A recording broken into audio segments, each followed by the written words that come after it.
Project Lawful aka Planecrash by Yarwain aka Eliezer Yudkowsky and Lintamande. Thread 1, Mad Investor Chaos and the Woman of Asmodeus. Episode 14.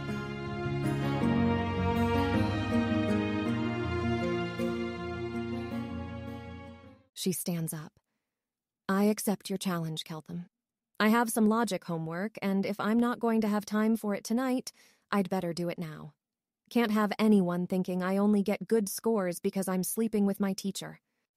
Who would possibly design an institution where the same people responsible for teaching were responsible for scoring the learning metrics? That's like an electrical diagram with the world's most obvious short circuit. Do people do that sort of thing here? Possible priority within the basic stuff? Explain how education works literally at all. He is not going to ask any of that right now. He needs to come up with a witty, romantic reply. No, I'm far too lawful for such a thing, by local standards. Just don't expect me to be lawful at all times. What's chaotic in Dathilan? Hair pulling? Surprises. Shit, now he's got to come up with something to back that up. Well, he's got time. This is going to be so much fun if it doesn't get her killed. She leaves the room to do her logic homework, immediately go invisible, and poke her head back in just for a minute. Keltham will be eating more of his food and wearing the fixed look of concentration of somebody trying to figure out which very standard Dath Ilani sex techniques in his very standard repertoire, that he did not expand much because he had other life priorities, would be able to cash in that surprises promissory note. An obvious place to start would be to figure out which bits of standard technique would have no corollary inside a mess like Galarian, while still being executable by him. Actually, that does narrow down the search a whole lot. A vibrator would probably surprise Carissa, but, of course, he doesn't have access to a vibrator. Okay, if he narrows it down from that angle, there's an obvious possible surprise to try. Keltham is also trying to figure out what Carissa could have possibly meant by hair pulling. If he just straightforwardly visualizes somebody pulling on his hair, it could be a moment of spontaneously passionate embrace. But mostly, it would just yank his head back, and if it was hard enough to hurt, it would hurt. Though oddly enough, when Keltham tries to visualize the case where Carissa could have meant him pulling her hair, if she hadn't mentioned that in a sexual context, his unrevised first guess would be that it should just make her say ouch. But when he visualizes that producing a sexual response from her instead, that seems to be booping on some internal sexual part of him that hasn't been booped before. Yeah, he's probably going to lose this contest. That's what happens when you challenge somebody older and more experienced. It doesn't mean he's going to lose without dignity. Keltham eats some more of his food, with the absorbed look of a horny teenaged male who knows he's in over his head, and who is going to swim that fucking pool anyways. Okay, she is not going to let this distract her from her main priority here, which is becoming a perfect devil before she's even dead. This is actually, if you think about it, not a distraction from that goal, because the closer she is with Keltham, the more incredibly annoying and difficult it would be to execute her for heresy. She turns and leaves the room again, and this time actually tries studying her logic homework. Keltham will eventually turn his thoughts back to further lesson plans, if nobody has interrupted him yet. He does not conceptualize himself as a man too thirsty to get important work done. He makes a mental note about sending a respectfully brief letter to Lirilatha, mentioning his concern about lowering child mortality in a way that might run ahead of agriculture. And if that's safe to discuss with Chelish humans Y and N, along with a numerical scale brief question, asking whether Keltham should be sending fewer or more letters like that in the future. 2/1/0/1/2. And a mental note to ask about getting one of Irori's books, on the remote chance that it contains a ton of useful exercises for making people less imperfect. He doesn't think a handy guidebook like that should be a thing that already existed here, given that Galarian is still Galarian. But it sounds worth checking. Maybe they only got halfway, and Keltham can provide the other half. Oh, he should have asked whether Irori counted as neutral evil, or what exactly. Keltham still isn't sure he has this alignment thing down at all. No one interrupts him for the rest of lunch, though several girls look like they're agonizing over whether to. Then Keltham shall eventually make his way over to the harem tables, once they look to be past their hypothetical initial food rush, and once he himself has eaten enough food to no longer feel imminently hungry, plus 20% in case the unfamiliar flavors are causing him to underestimate energy demands, or he's overestimating later food availability. His set point is stable, and if he accidentally takes in excess food, it's not going to change anything long term, obviously. Hey, want to tell me about anything I'm doing wrong as a teacher? It's been a while since I was an older kid teaching younger kids, and this time I don't have a watcher backing me up. Plus, I'm in another plane, so I'm not going to be surprised if you've got complaints. Having a date with Carissa makes it easier to go talk to the research harem about other stuff. They're not going to be trying to grab him for this night. Probably. They look baffled by this question. I'm not very clear on how we are evaluated, Maritzal offers after a moment of silence. That's very legitimate, but not one I can solve in 5 minutes. Sorry. I don't have all the measuring instruments we'd have at home. I can't just go to the store and buy standard tests for how you're doing at learning predicate logic or calculus, and if I'm going to have to improvise that, I'd better not do it right here on the spot. Success metrics are hugely important on any operation. I don't dare half-ass them. I can't even promise that I'll manage to find somebody other than myself to evaluate all aspects of your short-term performance, separately from my being the one who teaches you, even though in Dat Ilan, we'd think it was hugely stupid to have the teacher be the student evaluator. Like, general issues of lawfulness aside, we'd usually consider it to be a blatantly obvious matter of optimal institutional design, that there be a separate student evaluator that students would theoretically have to sleep with in order to obtain better grades, who's not the same person responsible for teaching the students in the first place. And we'd also be looking for forms of evaluation that were easy for a higher watcher to spot check and catch out any lower watchers who'd done it incorrectly, for sexual reasons or otherwise. I can't promise you any of that. It may not even end up being the practical priority, and I ask for your understanding and forbearance about that, given the incredibly weird circumstances. Though, I mean, in the long term, there's an obvious team metric where we look at the gross domestic product of Cheliax and Galarian and see if we pushed it above trend, or measure how much money we made by selling better metals and agricultural implements.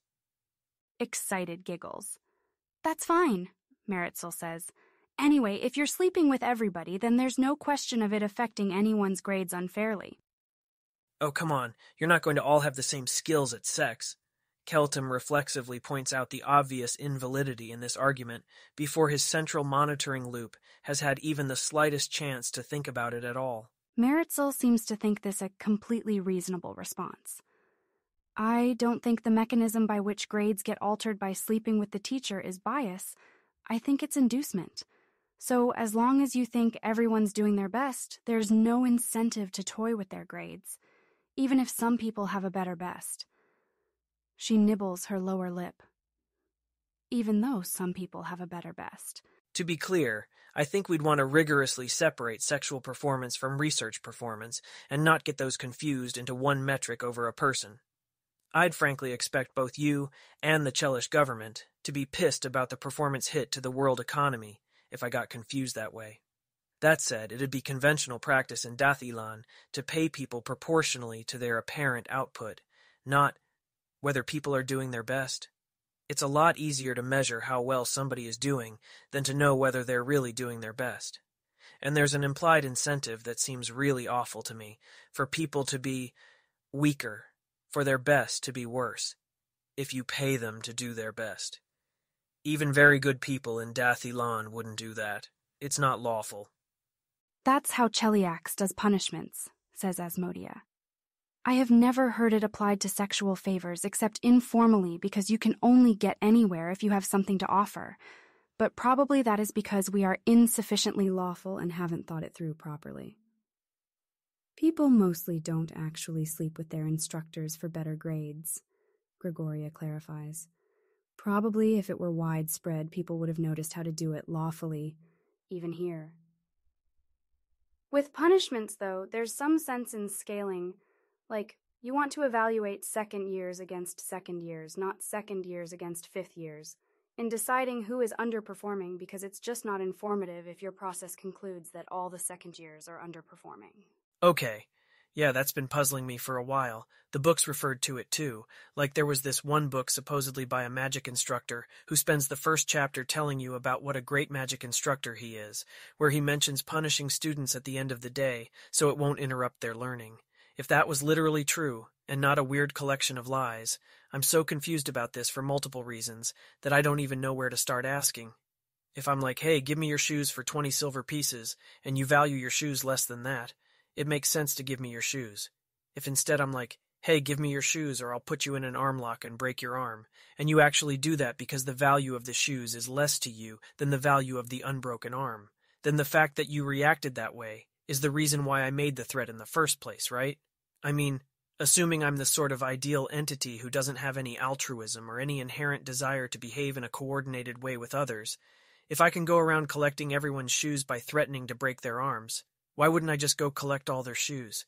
So they don't have the word counterfactual, lovely, unreal branch of reality where I threaten to break your arm, you fight and punch me in the face and don't give me your shoes, even though it costs you a broken arm. And since I know that's how it will go, I don't actually threaten to break your arm, and the branch of reality stays unreal. I mean, I can guess that you aren't trained in ways of thinking about real and unreal branches of reality and playing complex strategies over them.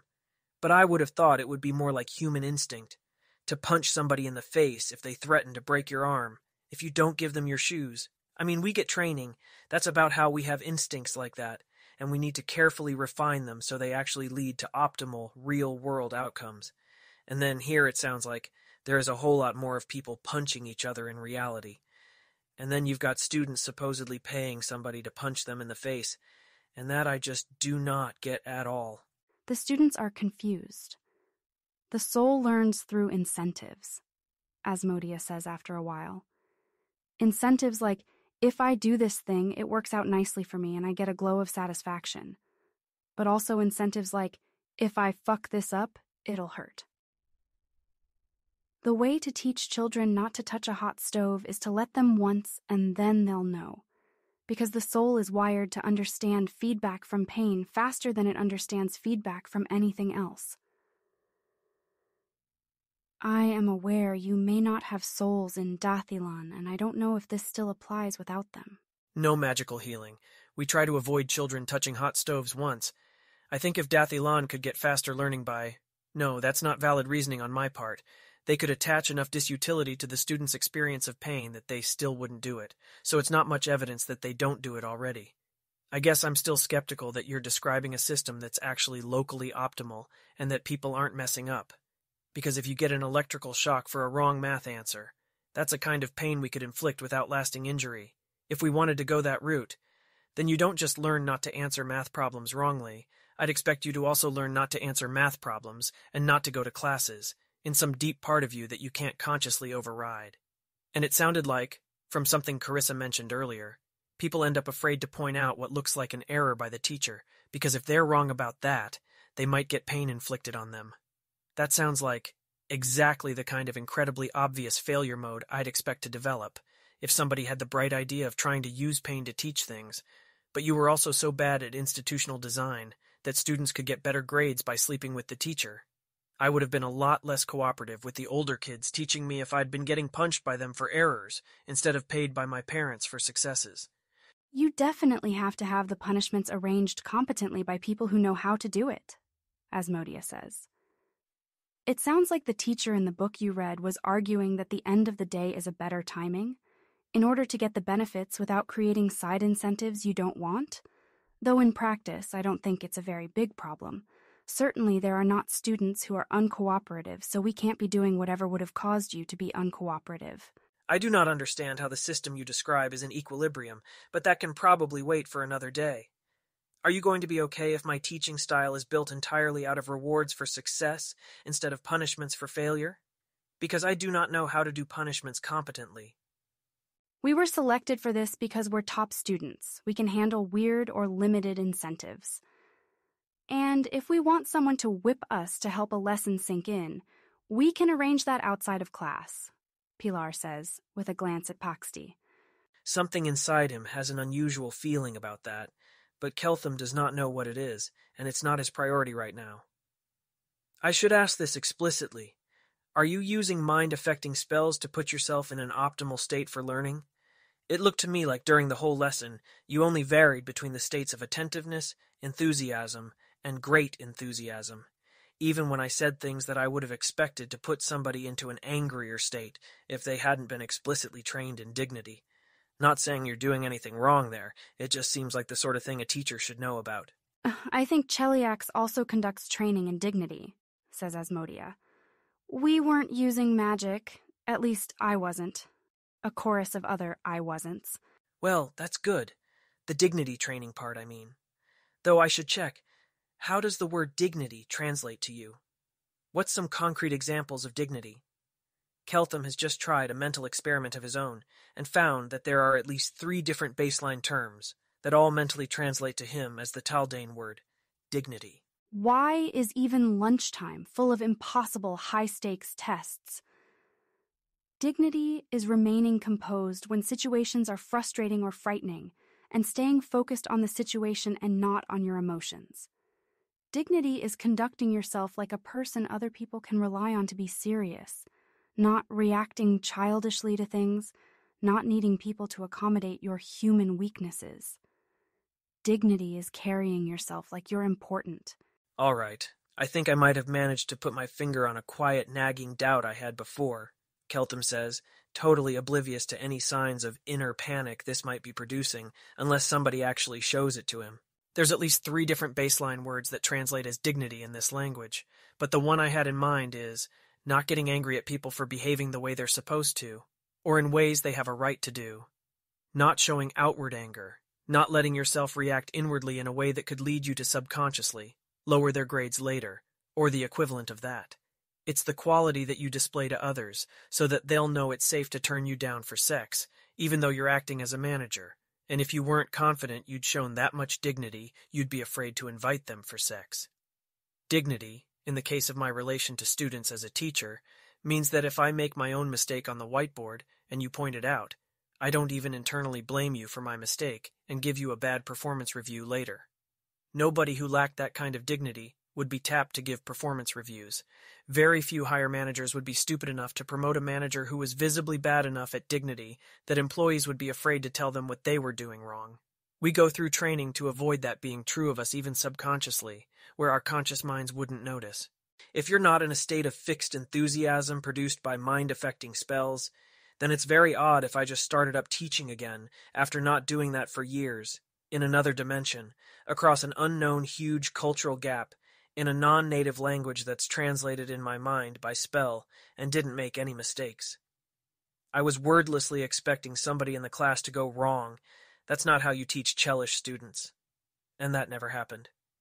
It might locally pain me some tiny bit to be told that, but it's the kind of hurt that's intrinsic to learning not to do something again. Not what I'd classify as the Dath Ilani word that translates as punishment, in the lawful sense of that. The kind of hurt where you're deliberately making it worse because you're trying to influence my behavior by imposing costs on me.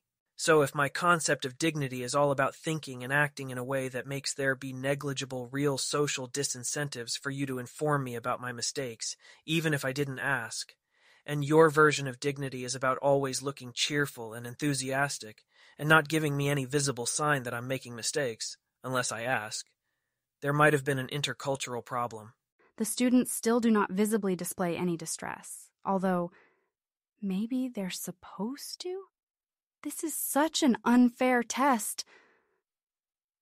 I wouldn't mind telling you if I think of something you're doing wrong, Meritzel says after a moment, somewhat truthfully. But no one in Cheliax is going to tell you by being visibly distressed or confused. That's not how people in Cheliax communicate things, so you won't want to read anything into that.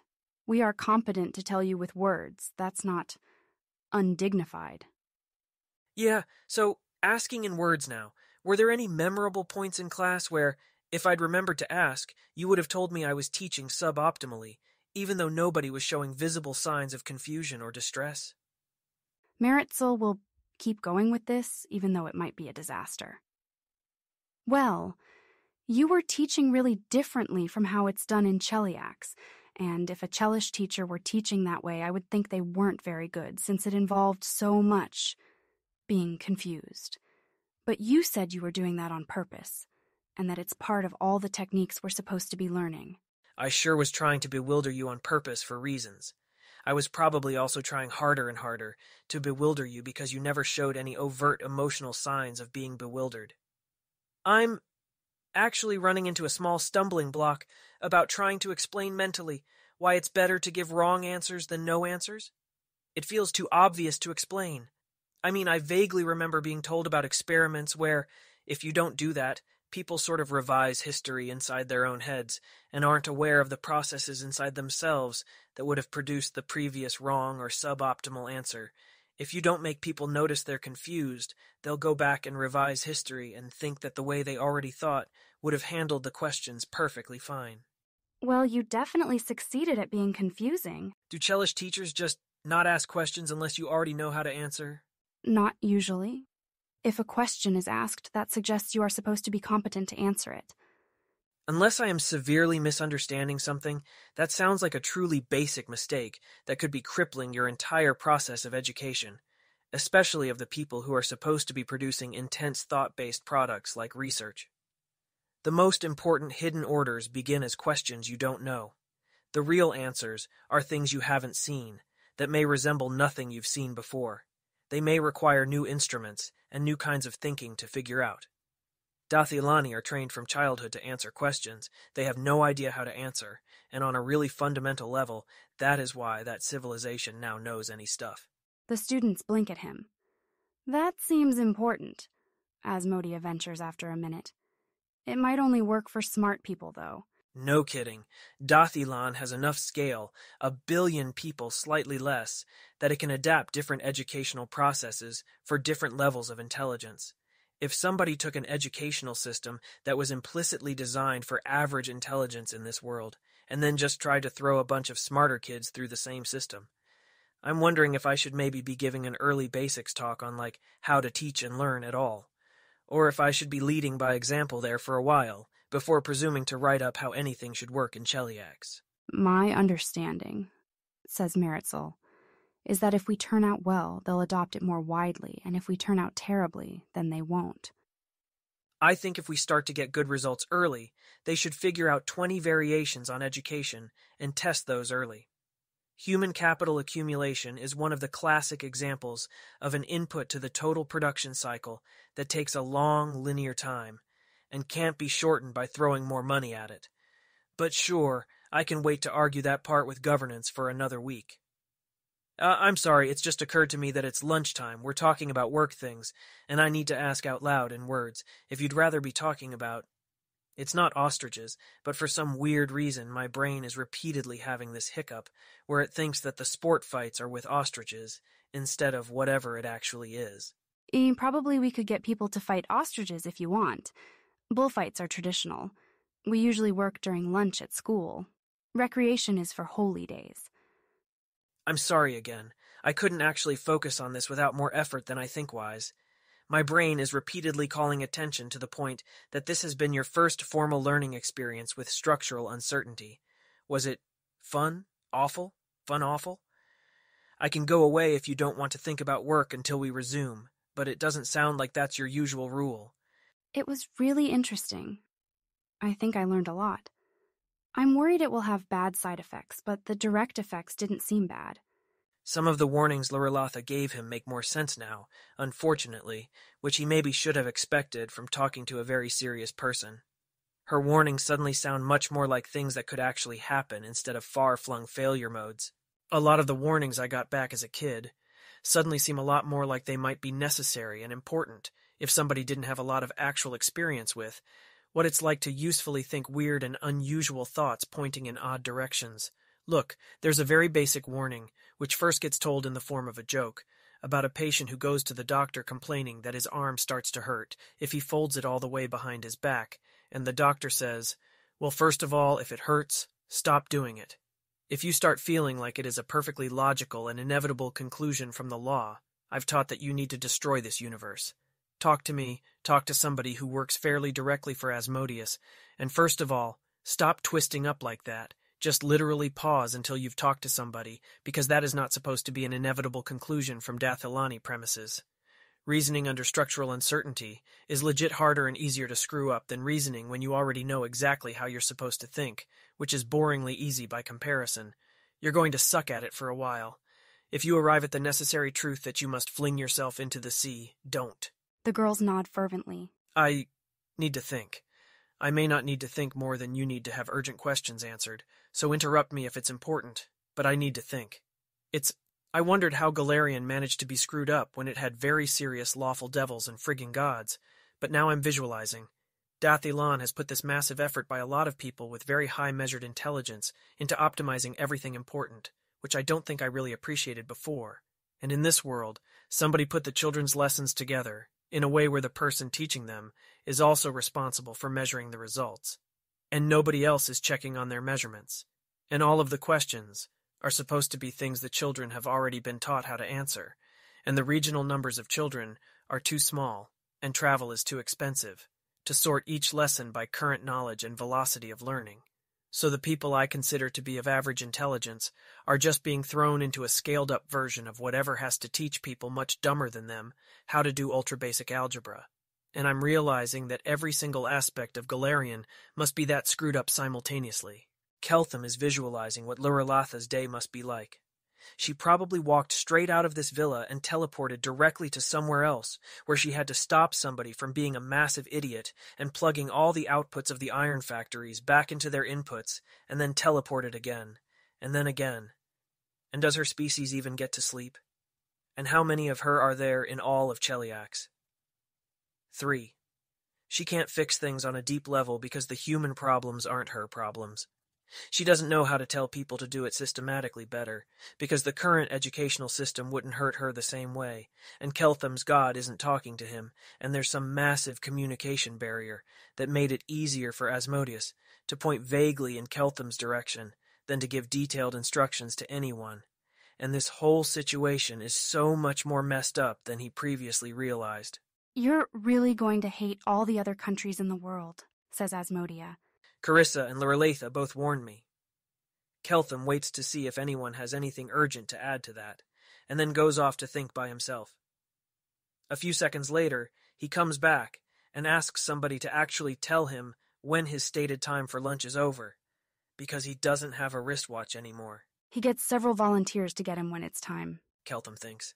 He also takes small bits of additional food and arranges them in weird patterns on his plate without eating them, so he has something to distract his brain when it overheats. Keltham does not think that food is supposed to be valuable, particularly not food on this level of elaboration. Pros. If this hypothesis is correct, there will be lots of things that Keltham can very, very easily say how to improve. Cons. Many Dath Ilani solutions will not work out of the box because they rely on other stuff already working. 3 girls come over to get him at once when it's the end of lunchtime. Keltham has managed to rally himself by this point. Fine. So instead of having the metaphorical opportunity to take over a company in a green field with no competition, he has the metaphorical opportunity to take over a company, every single part of which is simultaneously wrong, in a green field with no competition. So, he just has to repair enough things, and then they'll work. What's he going to do? Give up on that without trying? No. Is he going to complain when his immediate prospects include a date with Carissa tonight and he's been assigned a research harem? More no. All of his no. What kind of reply would that be to Chelish governance providing him with large opportunities? He just has to rise to the challenge, make all the money, fuck all the women, and fix all of the universe's deficiencies. All that's changed is that he now has some idea of the actual scope of the problem. Off to the library again he goes. Keltham continues to have no idea of the actual scope of the problem. The horrifying planet-wide disaster of universally awful institutional design that Keltham is currently envisioning is somewhere around 1% as dysfunctional as, say, an alternate prime material with a roughly equivalent tech level to Dath Ilan's, but the modal social outcome for that. He continues to not be mentally on the same page as Galarian, nor, indeed, the same book, same language, same library, same city, same planet, or same laws of physics as Galarian.